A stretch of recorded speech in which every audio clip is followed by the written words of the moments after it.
Meus pais instalaram secretamente um software de rastreamento no meu computador para monitorar minha conta poupança. Eles sacaram $250.000 que eu havia economizado ao longo de 10 anos para comprar uma casa. Quando descobri, meu pai disse, com um tom de deboche, obrigado pela sua ingenuidade. Seu dinheiro agora garantiu o futuro brilhante do seu irmão. Não consegui conter o riso. O dinheiro que eles pegaram, na verdade, era uma mensagem copiada de um vídeo. Obrigada por estar aqui comigo hoje. Espero que esteja tendo um dia maravilhoso, onde quer que esteja.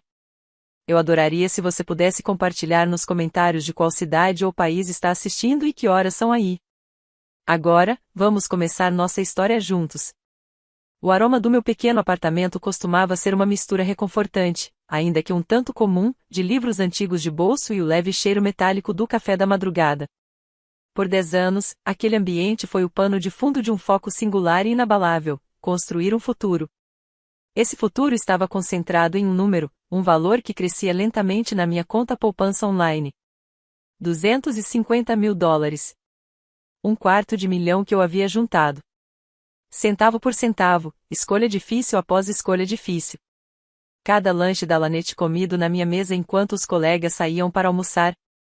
Cada par de sapatos gastos usado por mais uma temporada. Cada férias tentadoras adiadas. Cada projeto freelancer espremido em fins de semana já lotados. Tudo se somava àquele número. Mais do que dinheiro, ele representava a manifestação física da minha autossuficiência, da minha disciplina, da minha ambição silenciosa. Era a entrada para uma casa simples e sólida, com um pequeno pedaço de grama. Eu passava noites explorando anúncios online, imaginando um lugar onde eu finalmente pudesse criar raízes que fossem verdadeiramente minhas. Era, acima de tudo, a minha independência. Meus pais, que Deus os abençoe, sempre tiveram uma abundância de opiniões não solicitadas sobre minhas finanças. Não era o tipo de orientação gentil que vem de um investidor experiente. Era mais uma crítica constante, disfarçada de preocupação vigilante. Tem certeza de que essa conta poupança é o melhor lugar para o seu dinheiro, Michael? Minha mãe perguntava nas nossas chamadas obrigatórias de domingo à noite, com aquele tom de ansiedade parental que sempre soava mais como julgamento. A inflação está subindo, e os preços dos imóveis não param de crescer. Talvez você devesse colocar parte desse capital para trabalhar. Talvez ajudar o David a tirar o empreendimento dele do papel. David, meu irmão mais novo. O filho em torno do qual todo o sistema solar da família parecia girar. Suas necessidades eram prioritárias, seu potencial considerado infinito. Cada passo seu era celebrado e, na maioria das vezes, financiado. A mensalidade da faculdade exigia um sacrifício significativo dos meus pais. Um fato que eles faziam questão de repetir a todos os parentes e amigos da família. A ideia brilhante e vagamente definida da startup do David prometia revolucionar, bem, alguma coisa. Era sempre mais sacrifício, mais declarações sobre o sucesso transformador que inevitavelmente viria. Minhas próprias conquistas, silenciosas e constantes, pareciam sempre passar despercebidas. Ter me formado na faculdade sem dívidas, graças a bolsas de estudo e empregos de meio período. Conquistar um emprego estável na engenharia. Construir minhas economias, pouco a pouco. Tudo isso era recebido com um aceno de cabeça apático, seguido de um "que legal", Michael, dito com desdém, antes que a conversa voltasse, inevitavelmente, para a mais recente solicitação de bolsa de estudos ou oportunidade de networking do David. Meu papel era claro, o confiável e discreto. A base do sistema de apoio que se esperava que contribuísse sem jamais pedir reconhecimento, muito menos apoio em troca. Eu era o alicerce sólido, invisível, sobre o qual eles construíam tudo, sem perceber que, para eles, eu era apenas matéria-prima. Substituível. Meu ponto cego era vasto como uma caverna ecoando. Eu realmente acreditava que aquelas manipulações sutis, os conselhos insistentes, o favoritismo evidente por David eram apenas formas desajeitadas de demonstrar amor. Tentativas atrapalhadas de guiar o filho calado. Confundia o controle disfarçado de cuidado com afeto genuíno. Achava que a expectativa do meu apoio incondicional era, de alguma forma, a base de um modelo saudável de união familiar. A casa deles, na Maple Lane onde cresci, era um santuário da perfeição fabricada. O gramado sempre cortado milimetricamente. As almofadas sempre fofas, alinhadas com uma precisão quase desafiadora. As fotos de família, estrategicamente posicionadas sobre a lareira, destacando marcos cuidadosamente escolhidos. Mesmo quando criança, eu sentia que havia algo fervendo por baixo daquela superfície impecável. O ar dentro de casa cheirava constantemente a fragrância floral e enjoativa do aromatizador da minha mãe, uma tentativa quase agressiva de abafar qualquer cheiro que destoasse do ideal de perfeição. A voz do meu pai, grave e imponente, tinha o poder de encerrar qualquer conversa que ameaçasse invadir terrenos desconfortáveis. Ele redirecionava tudo para temas seguros ou, previsivelmente, para o mais novo feito impressionante de David. Minha conta poupança, em si, era uma relíquia de tempos mais simples, ou talvez um monumento à minha ingenuidade. Eu a havia aberto ainda no ensino médio, e ela permaneceu vinculada ao endereço dos meus pais para envio de extratos impressos muito depois de eu ter me mudado. Era um daqueles detalhes administrativos que eu simplesmente nunca corrigira. Mais importante, eu havia fornecido a eles os dados de acesso online anos atrás.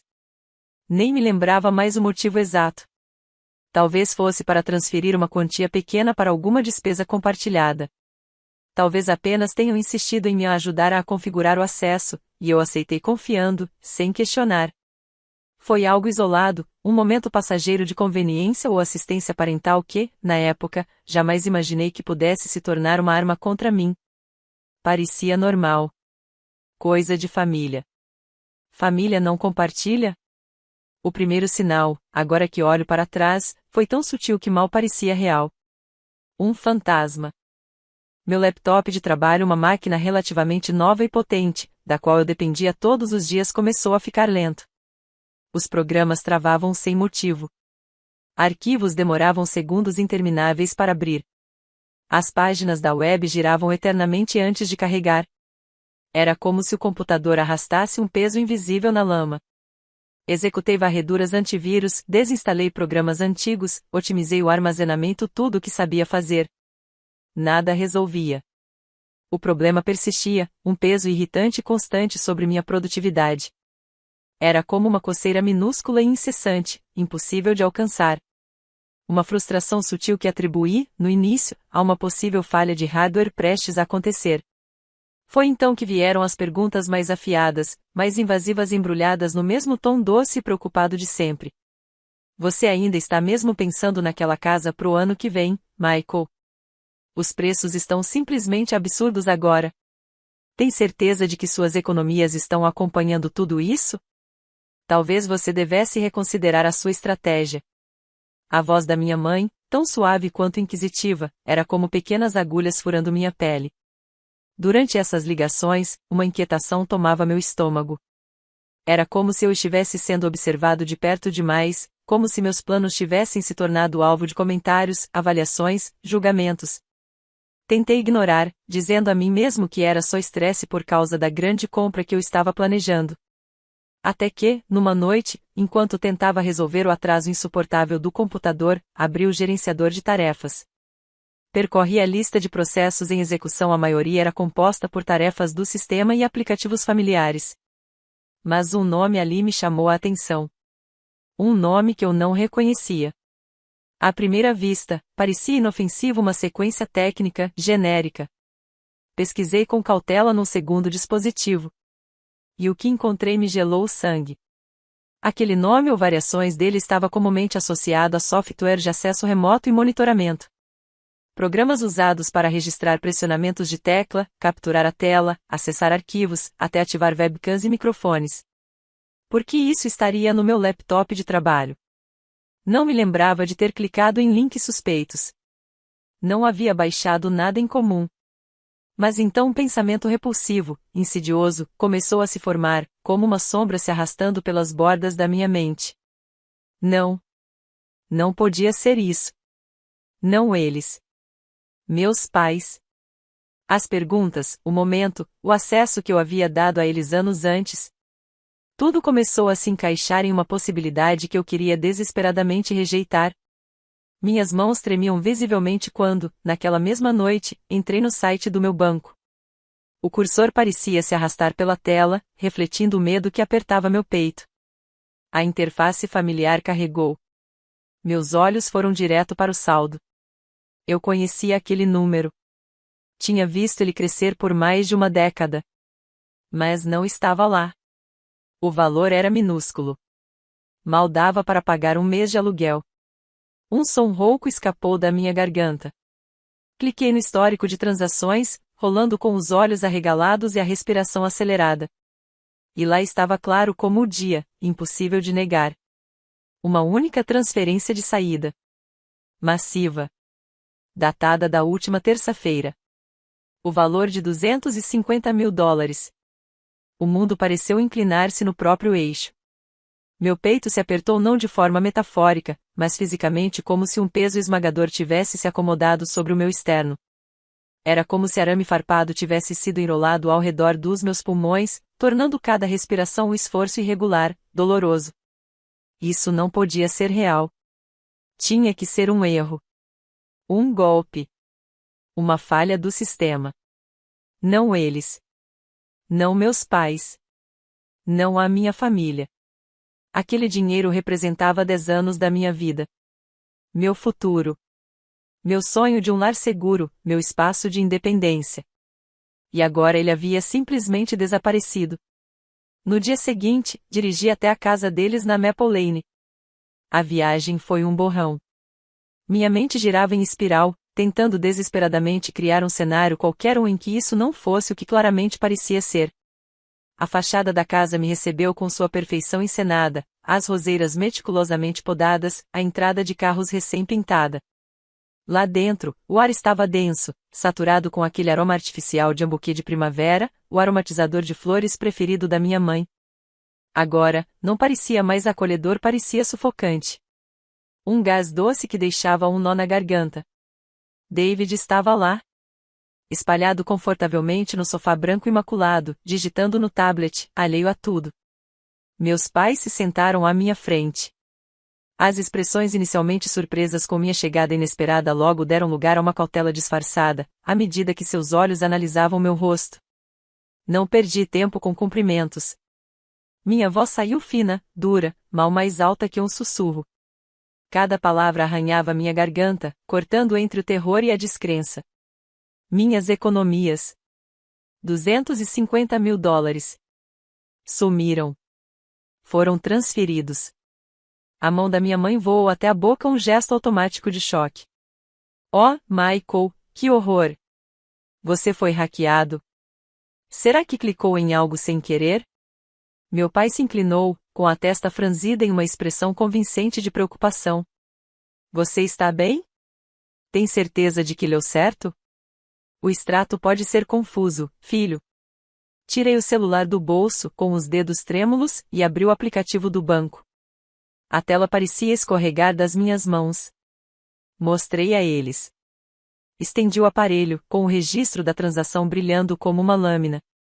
Está aqui. Uma única transferência de $250.000, na última terça-feira. Para uma conta que eu não reconheço. Seus olhos examinaram a tela. O rosto da minha mãe, sempre tão cuidadosamente maquiado, empalideceu. O maxilar do meu pai se contraiu. A máscara de preocupação caiu, revelando algo mais duro, mais frio, por trás. A performance desabava. Bem, Michael, começou meu pai, sua voz agora desprovida da falsa ternura de momentos antes. Voltará ao tom autoritário familiar, aquele que não admitia objeção. Nós facilitamos uma transferência para a família. Facilitamos para a família. Meu coração batia tão forte que doía. Um tambor insano reverberando no peito. Facilitado sem me consultar? Minha voz falhou. Era o dinheiro da minha casa. 10 anos de economia, apagados em um segundo. Como vocês puderam? Minha mãe cortou, a voz estridente carregada de indignação repentina. Não seja dramático, Michael. É dinheiro da família. O que é meu é seu, e o que é seu é da família. Nós te ajudamos quando você era pequeno. Nós te apoiamos. Investimos em você. Investiram, sussurrei, a palavra saindo amarga, como veneno. Vocês roubaram minha entrada. Vocês roubaram meu futuro. Meu pai se levantou, erguendo-se completamente, sua voz agora cheia, poderosa, ecoando nas paredes da sala. David finalmente levantou os olhos do tablet, com um lampejo de confusão no rosto, sentindo a mudança no ar. Roubou é uma palavra ridícula, disse ele, com desdém. Nós precisávamos desse dinheiro. A startup do David precisava de um último investimento significativo para garantir o futuro dele. Trata-se de assegurar a prosperidade da nossa família. O meu futuro era aquele dinheiro. Minha voz agora estava mais alta, áspera, rasgada pela dor, pela descrença e por uma fúria fria que crescia como uma tempestade no horizonte. Você levou tudo pelo que trabalhei. Tudo pelo que me sacrifiquei. Os lábios do meu pai se curvaram no sorriso fino, presunçoso, completamente cruel. Seus olhos encontraram os meus frios, vitoriosos. E foi aí que tudo se cristalizou. Aquele momento ficou gravado na minha memória, o ápice de uma vida inteira de rejeições veladas e favoritismos descarados. Ele se inclinou levemente para a frente, e sua voz voltou naquele tom baixo, cortante, transbordando condescendência. Obrigado pela sua ingenuidade, Michael. Seu dinheiro agora garantiu o futuro brilhante do seu irmão. Alguns de nós sabem como alavancar ativos para o bem maior. Algo dentro de mim se quebrou, mas não da maneira que eles esperavam. Não era apenas dor. Era uma lucidez brutal. Um reconhecimento quase clínico da arrogância pura e sufocante que escorria deles. Da total e absoluta falta de noção sobre a gravidade do que haviam feito. Uma pressão estranha cresceu no meu peito. Atrás dos olhos, senti algo escapar pela garganta. Mas não era um soluço. Era o começo de uma risada. Uma risada sombria, amarga, desconcertante que soou estranha até para mim. Eles me encararam. Os rostos misturavam confusão e indignação. A presunção vacilou no rosto do meu pai, dando lugar à irritação. Do que, em nome de Deus, você está rindo? Perguntou minha mãe, os olhos estreitando-se em fendas desconfiadas. David parecia desconfortável, como se de repente tivesse percebido que a cena estava fugindo do seu entendimento. Mas eu não conseguia conter a onda absurda de diversão sombria, misturada a uma nova força fria, firme, endurecida nas minhas entranhas. O riso era trêmulo, incrédulo, quase maníaco. Vocês acham que roubaram meu futuro? Consegui dizer, a voz trêmula, mas cada palavra mais firme que a anterior. Acham que venceram? Que me fizeram de idiota?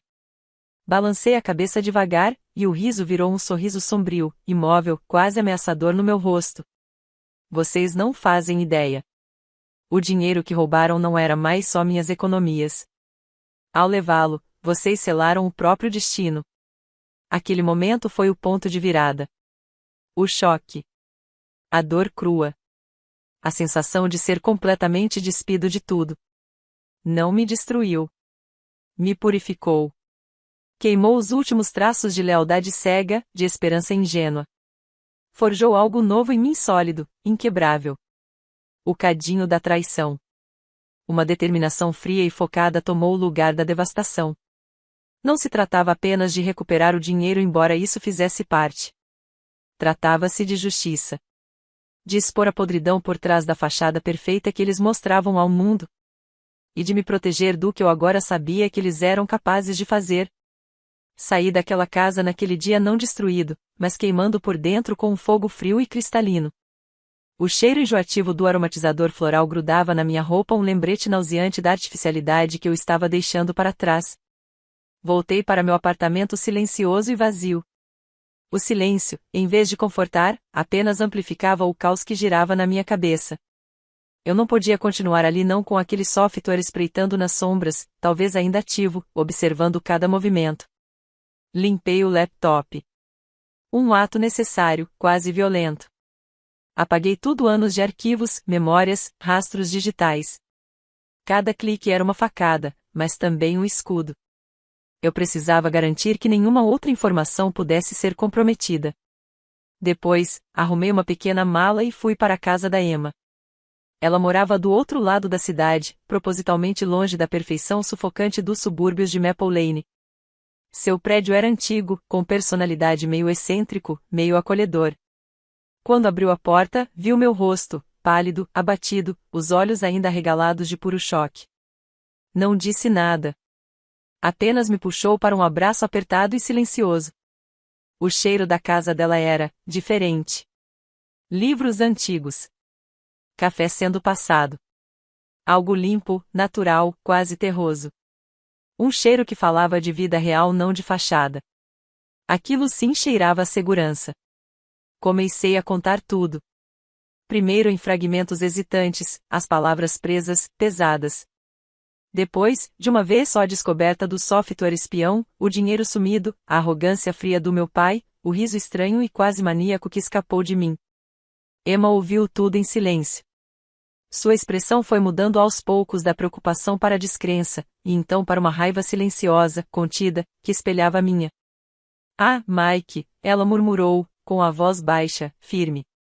Eu sempre soube que tinha algo errado com eles. A forma como te tratavam, o show do David, mas isso é outro nível.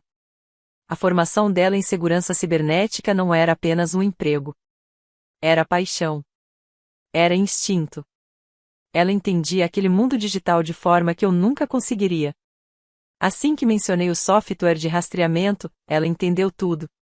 Keyloggers, acesso remoto, capturas de tela, sussurrou, já digitando rápido no teclado da sua própria máquina limpa. Não é só vigiar o que você faz. É ter acesso às suas contas, seus arquivos, suas senhas, tudo. Especialmente se você usava aquele laptop para transações bancárias. Começamos a investigar. Trabalhamos até tarde, impulsionados por adrenalina e pelo café forte e constante que ela fazia como quem prepara remédio. Não usei mais meu notebook. Fomos atrás de registros anteriores, extratos bancários que eu podia obter legalmente, históricos de acesso às minhas contas online e qualquer dado que tivesse sido registrado antes da limpeza. Emma, com a precisão de um cirurgião, se concentrou em rastrear a transferência dos $250 mil. Descobrimos que o dinheiro havia sido enviado para uma conta doméstica, mas em poucas horas se espalhou, se fragmentando em uma rede de transações rápidas, complexas. Era uma teia. Empresas de fachada. Contas com nomes corporativos genéricos. Nenhuma ligação direta com a startup do David. Nenhum fornecedor conhecido. Nenhum fundo de investimento. Era lavagem de dinheiro clássica. Não se tratava apenas de pais tóxicos roubando do filho para favorecer o outro. Aquilo era só a ponta de algo muito maior. Muito mais sofisticado. E muito mais criminoso. Meus pais não eram apenas egoístas e manipuladores. Eles eram criminosos de carreira, comandando uma rede sofisticada de fraudes financeiras. O dinheiro que tiraram de mim era só uma pequena peça em um esquema muito maior, lavado por meio de diversas contas ou usado diretamente para financiar suas atividades ilegais. A constatação caiu sobre mim como uma pedra fria no estômago, pesada, sufocante. Toda aquela imagem cuidadosamente construída, a obsessão com a aparência perfeita, o fascínio por status, a devoção incondicional ao sucesso de David não era apenas disfunção familiar. Era uma fachada meticulosamente projetada para esconder algo muito mais sombrio. Muito mais perigoso. O peso disso me esmagava. Mas então Emma encontrou algo mais. Algo pior. Ela conseguiu, com uma habilidade quase mágica que eu jamais entenderia completamente, recuperar fragmentos de registros ligados ao software espião. Arquivos de log, códigos de acesso remoto. Evidências. Eles haviam acessado meus arquivos pessoais. Documentos fiscais. Cópias antigas de pedidos de empréstimo. Arquivos de verificação de identidade. Digitalizações da minha carteira de motorista, do meu cartão do INSS. Tudo armazenado em pastas que eu achava seguras. Eles não estavam apenas roubando meu dinheiro. Estavam roubando minha identidade. Usando minhas informações pessoais, aquelas obtidas com o software que instalaram sorrateiramente para abrir contas bancárias em meu nome. Solicitar crédito. Assinar documentos. Criar um rastro que, se descoberto, cairia diretamente sobre mim. O horror foi imediato. A náusea me tomou de novo, mais forte do que nunca. Eles não tinham apenas me prejudicado financeiramente. Nem apenas me ferido emocionalmente. Eles estavam tentando me incriminar. Me fazer carregar a culpa. Me tornar legalmente responsável por crimes que eu nem sabia que estavam sendo cometidos. Eles não roubaram só meu dinheiro. Engasguei com as palavras, tão pesadas que mal consegui pronunciá-las. Eles roubaram o meu nome. Estavam me transformando no bode expiatório perfeito. E David? David era um fantasma constante à margem de tudo isso. Uma figura borrada nesse pesadelo cada vez mais profundo. Emma havia analisado todos os fluxos de transações e, embora grandes quantias tivessem sido destinadas a ele, nada o conectava diretamente à lavagem de dinheiro ou às empresas de fachada. Talvez ele fosse apenas ingênuo, se beneficiando cegamente do favoritismo e do dinheiro fácil, sem nunca questionar a origem. Ou talvez fosse voluntariamente cego, optando por não olhar muito de perto, desde que tudo continuasse chegando até ele. Isso não o tornava um cúmplice direto. Mas o tornava, sem dúvida, o principal beneficiário de um esquema criminoso devastador. Cego pela ambição. Embriagado pela narrativa dourada que nossos pais repetiram para ele a vida inteira. Mas eu sabia. Com uma certeza arrepiante que se cravou nos meus ossos, eu sabia, ele ficaria do lado deles quando toda a verdade viesse à tona. David jamais abriria mão da narrativa que sustentava a sua imagem. Sua fachada impecável de sucesso erguida com o dinheiro dos nossos pais dependia inteiramente da ilusão que eles criaram juntos. À medida que reuníamos as provas, uma pilha cada vez mais densa e impossível de ignorar, tudo começava a se encaixar. Os registros do software espião, o acesso remoto, os logs de atividade, os documentos acessados, os rastros digitais deixados com cada clique e cada transferência. As transações não eram poucas. Eram centenas. Um esquema que movimentava, possivelmente, milhões de dólares, afetando inúmeras pessoas reais. Vítimas reais. Idosos enganados por falsas promessas de investimento. Pequenos empresários levados à falência por contratos fraudulentos. Famílias inteiras que perderam suas economias. E os rostos por trás disso? Meus pais. Os mesmos que, para os vizinhos de Maple Lane, eram exemplos de moral, sucesso e estabilidade. Na realidade, eram predadores refinados, meticulosos que se alimentavam da vulnerabilidade alheia para bancar o luxo e impulsionar o caminho dourado de David. Foi nesse momento que tudo se solidificou. Tudo fez sentido. Aquela risada estranha, quase histérica, que escapou de mim naquela noite em que tudo veio à tona. O desconforto persistente com os primeiros sinais de falha no computador. As perguntas estranhas dos meus pais, cuidadosamente disfarçadas de curiosidade inofensiva dias antes dos $250 mil desaparecerem. Mas eu havia agido. Não por prova concreta. Por instinto. Semanas antes de tudo explodir, algo dentro de mim sussurrou que havia perigo. Eu segui esse sussurro. Transferi silenciosamente todo o meu dinheiro, os $250 mil acumulados com anos de trabalho, para uma nova conta. Uma conta criada em uma instituição totalmente separada. Um banco do qual eles nunca ouviram falar. Que não tinham acesso. Que nem sabiam que existia. A conta que eles monitoravam. A conta que pensavam conter minha vida inteira de sacrifício? Era uma armadilha. Ela tinha apenas um saldo pequeno, irrelevante.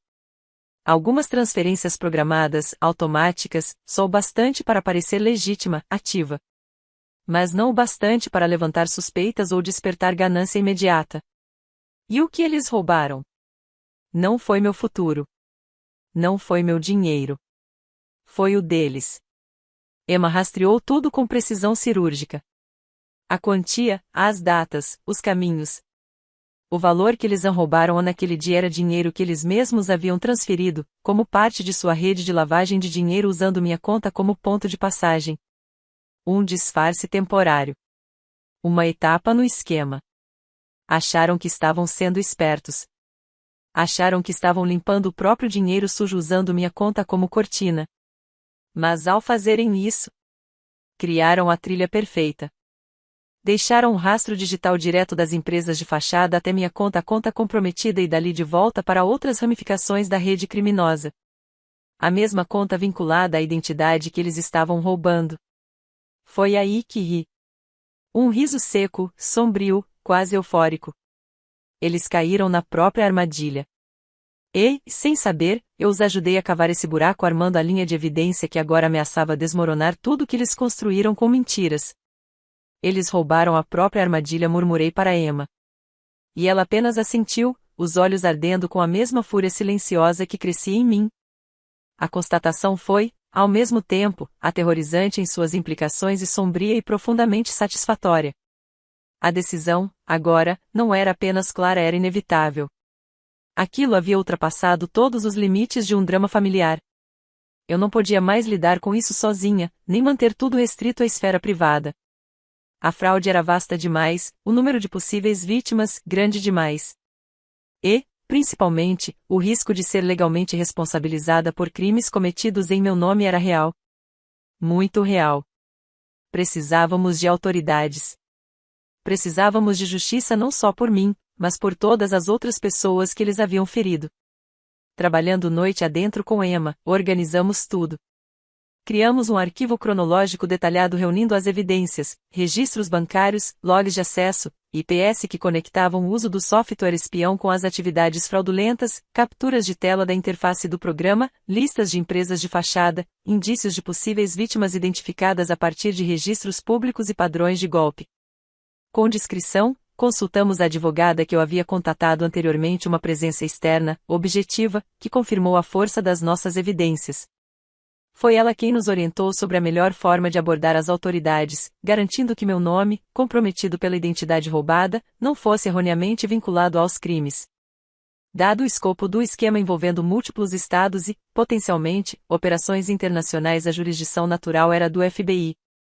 Os dias seguintes passaram como um borrão. Reuniões. Relatos.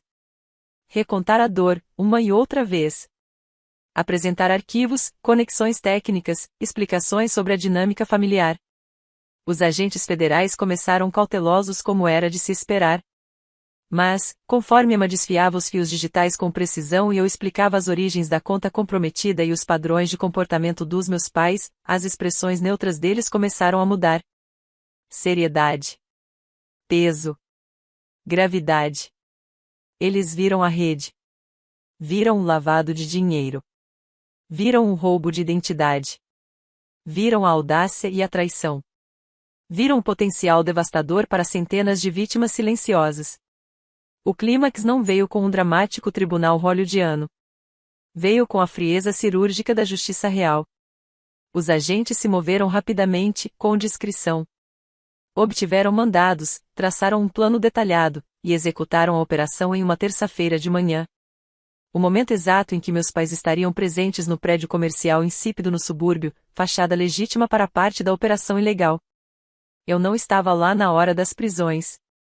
Mas Emma e eu estávamos por perto, aguardando. A tensão era quase física, como se o ar tivesse endurecido dentro do meu peito. Respirar exigia esforço. Imaginei a cena. O escritório comum.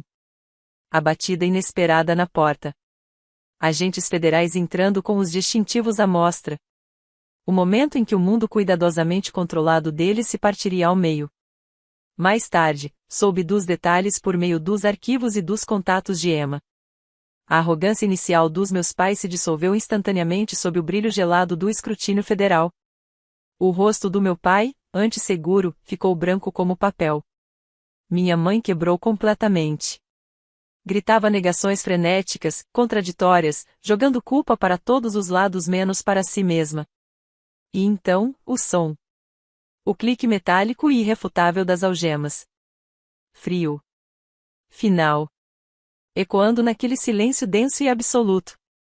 Tentaram negar. Depois, tentaram barganhar. E, por fim nojentos até o fim, tentaram até mesmo me culpar, jogando parte da responsabilidade sobre mim com base nas contas que eles mesmos haviam comprometido. Mas agora, o jogo tinha mudado. Eles não estavam mais no controle. Um ato final desesperado de manipulação, nascido da total incapacidade deles de assumir responsabilidade. Mas as evidências, o rastro inegável da própria culpa. O dinheiro passando diretamente pela minha conta, os registros do software espião que instalaram no meu computador, os documentos falsificados usando minha identidade, tudo isso era avassalador, irrefutável. O resultado imediato foi um turbilhão.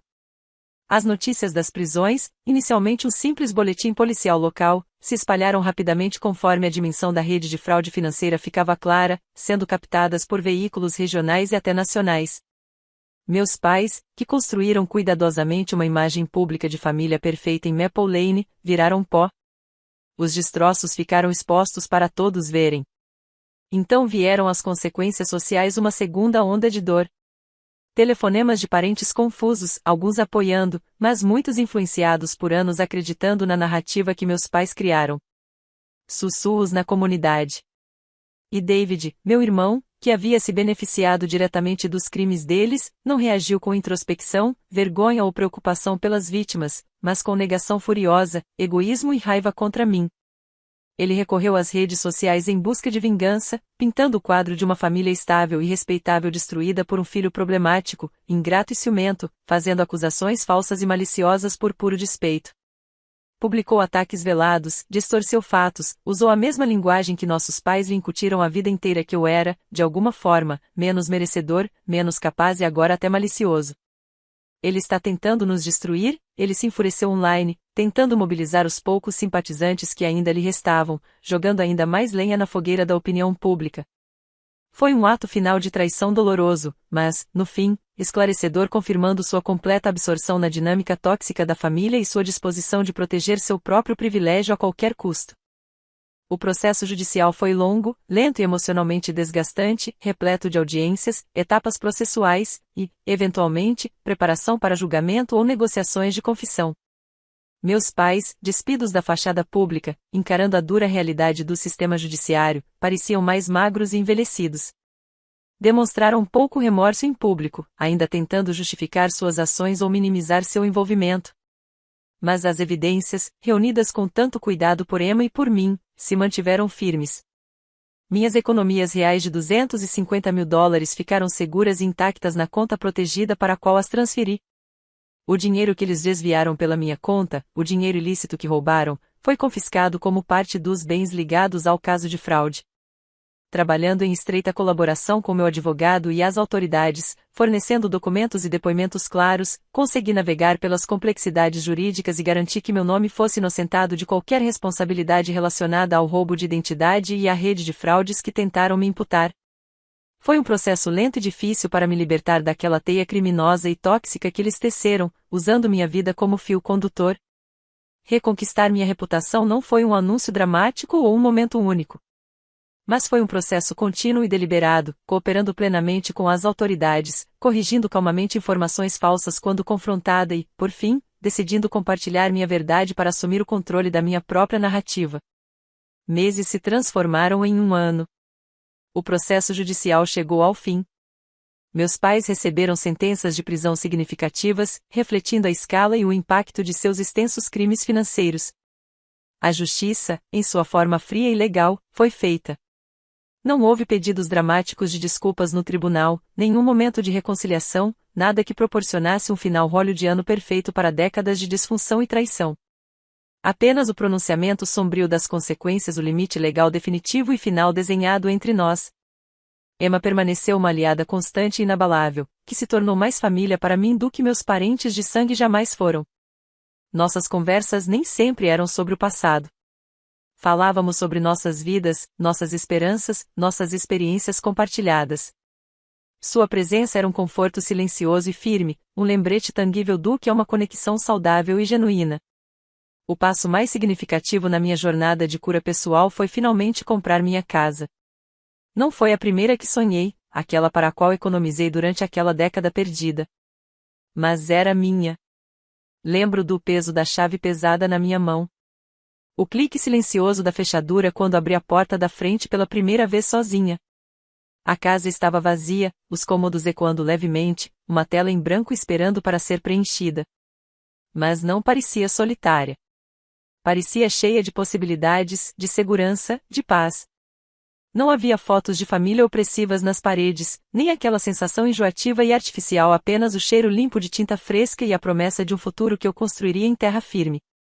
Era o meu espaço, seguro, protegido, um limite físico que eu havia lutado com unhas e dentes para conquistar, apesar da dor e da traição inimagináveis. As cicatrizes da traição permanecem.